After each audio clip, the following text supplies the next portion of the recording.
I'm Marcus Thorne from Chicago, Illinois. Live on the west side of Chicago. To some extent, I'm here because my school sent me. There was a friend at school who recommended this program, and the school decided this is something that was good for me. I honestly didn't know exactly what to expect.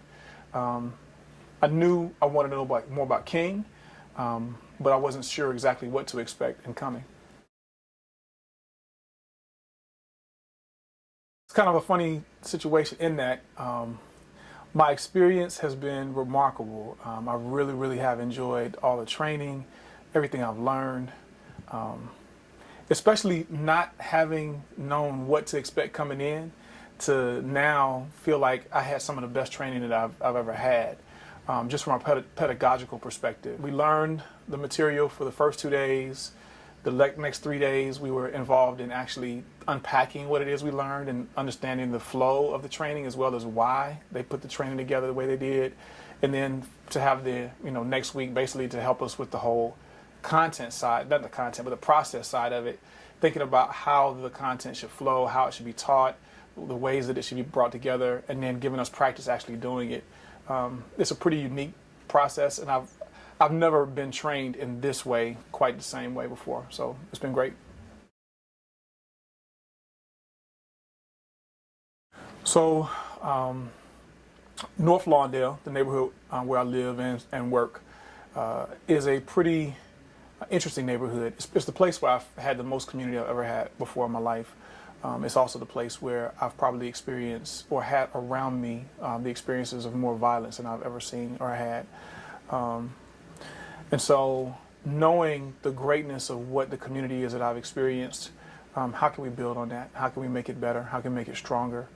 Specifically thinking about the shooting and gun violence that happens on the west side of Chicago, again, in my neighborhood in particular, but also as a professional, if you will, at a school, thinking about my school environment and the young people I work with on a daily basis and the ways that they see themselves and see the neighborhood, often unfortunately as victims and not as agents. And so how can we move them to be more peaceful, yes, but also in some respects just have more of a sense of efficacy, more of a sense that they can act in ways that will help improve the world and themselves.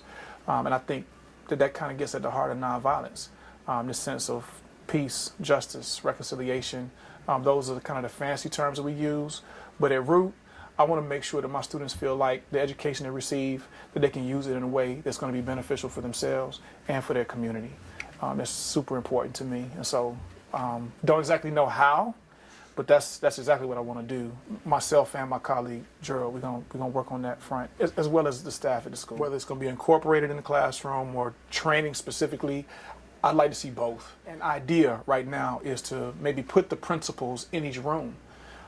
Train our teachers so that they would know what those principles are, what they refer to, and then have them refer to those principles as a way to mitigate against some of the current discipline processes, where a kid gets kicked out, gets sent to the dean, gets some sort of punishment, whether it's detention, after-school suspension, after-school detention, or out-of-school suspension. It's like, how can we help bring reconciliation in that process where people have felt disrespected and been disrespected, instead of the process that we have now where kids basically kind of just unplug from the system. So training for sure, but perhaps other ways to kind of infuse it into the daily practice of the school.